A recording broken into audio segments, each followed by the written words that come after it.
Assalamualaikum. 10 April 2025. Ada orang bertanya dengan saya, soalan cepu emas, kenapa BRICS diam?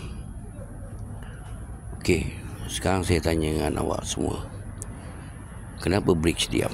Buat apa BRICS nak kecoh-kecoh? BRICS memang dah ada BRICS. Dan anda boleh lihat bagaimana sekarang Rusia di Ukraine, cuaca tanah tu yang daripada berlumpur kerana musim sejuk dah mengeras tanah tu. Jadi 2-3 hari ni Rusia melakukan ofensif di mana-mana di Ukraine. Dan Rusia semakin mara teman-teman, bukan makin ke belakang, makin mara. Dan Michael Rubio US memberitahu dunia yang tak kira lah ada gencatan senjata ke tak ada ke, Rusia tetap kena slowkan ofensif mereka.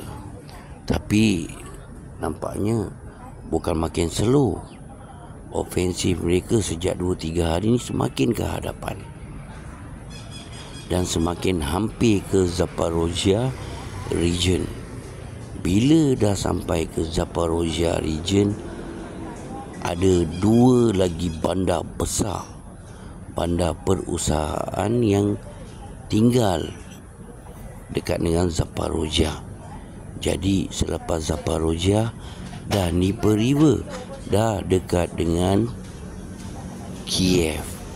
Jadi adakah Rusia semakin slow walaupun nak menandatangani dengan US gencatan senjata lah apalah, Rusia tetap endahkan. Ini sajalah dapat caranya untuk mereka US dan ally menggunakan senjata mereka sebanyak mungkin dalam perang ini. Dan kita lihat China. Semalam pagi saya dapat berita yang mengatakan US tarif di China 104 US beri. Dan China melawan. China melawan teman-teman. Tak bagi can langsung. China, Rusia, Kapla BRICS. Jadi adakah mereka berdiam? Tidak. Mereka tak perlu nak kecoh-kecoh. Sejarah US pernah meletakkan tarif kepada Jerman dan Jepun kerana mereka tidak mahu menstrukturkan balik mereka punya keuangan mata wang. Sebab itulah US memberikan tarif dan hanya sementara saja. Tapi saya dapat rasakan tarif kali ini mengambil masa yang lama, kerana selagi Trump tidak dapat apa yang mereka nak, selagi itu Trump akan teruskan tarif US terhadap dunia. Jadi sekarang yang penting sekarang Rusia, China harus mengekalkan keberadaan mereka di Black Sea dan juga di Laut Cina, Indian Ocean dan juga Selat Hormuz, supaya minyak Iran akan mengalir terus ke China tanpa diganggu oleh US. Semalam berita saya tentang bagaimana juruterbang Israel upload surat yang mengatakan yang mereka tidak mahu lagi berperang untuk Israel kerana ini adalah kesalahan iaitu membunuh orang awam, kebanyakan kes yang mereka lakukan. Jadi kerajaan Israel tidak dapat menahan surat ini daripada dipublish. Hingga satu dunia nampak surat ni. Dan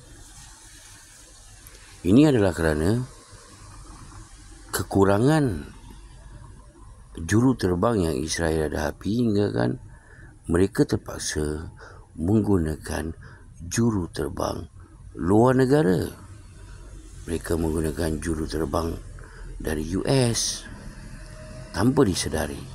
Mereka menggunakan juru terbang dari Britain tanpa disedari. Tapi 10 juru terbang Britain yang melakukan operasi di Israel telah naik ke mahkamah di UK. Maknanya mereka melakukan kesalahan di Israel. Nampak? Sebab itulah perkara ini terjadi. Di atas saya sediakan untuk anda peta di mana Zaporozhye. Rusia semakin menghampiri Zaporozhye.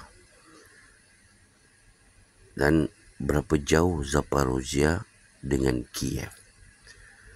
Zaporozhye ni dia dekat dengan Dnieper River, berada di Dnieper River, berdekatan dengan Dnieper River, dan juga sebelum Rusia sampai ke Zaporozhye, mereka dah pun mendapatkan Zaporozhye Nuclear Power Plant. Jadi saya dapat rasakan tahun ni Rusia dah mendapat separuh daripada Ukraine hingga ke Dnieper River. Matlamat mereka akan berhasil. Dan kita cerita sedikit tentang Trump. Trump pula, ingat tak orang yang cuba membunuh Trump? Nama dia Ryan Wesley Road. Dia cuba membunuh Trump ketika Trump sedang nak bermain golf dan dia ditangkap. Dia akan dipenjara seumur hidup. Tapi masalah dia, Ryan Wesley ni terperangkap kerana dia cuba membeli roket daripada Ukraine. Dan dia pergi dekat black market cuba membeli, tapi FBI telah memerangkap dia. Sebab tu dia kena tangkap. Jadi apa yang diperkatakan di sini adalah Ukraine dari dulu perang, separuh daripada senjata yang US bagi mereka jual dekat black market dengan gangster dengan dadah, penjual darah terbesar dunia kan, mereka ada askar mereka. Jadi mereka membeli senjata daripada Ukraine, drug lord. Jadi Zelensky tak mengaku, tapi inilah yang terjadi. Dan kita cerita sedikit tentang tarif. Trump berkata kebanyakan negara yang kena tarif sekarang ni cuba menghubungi Trump dan ingin berbincang sehingga sanggup mencium buntutnya, kerana nakkan Trump jangan memberikan tarif kepada negara-negara mereka. Tidak baik sebagai seorang pemimpin yang berkata begini, macam overconfident.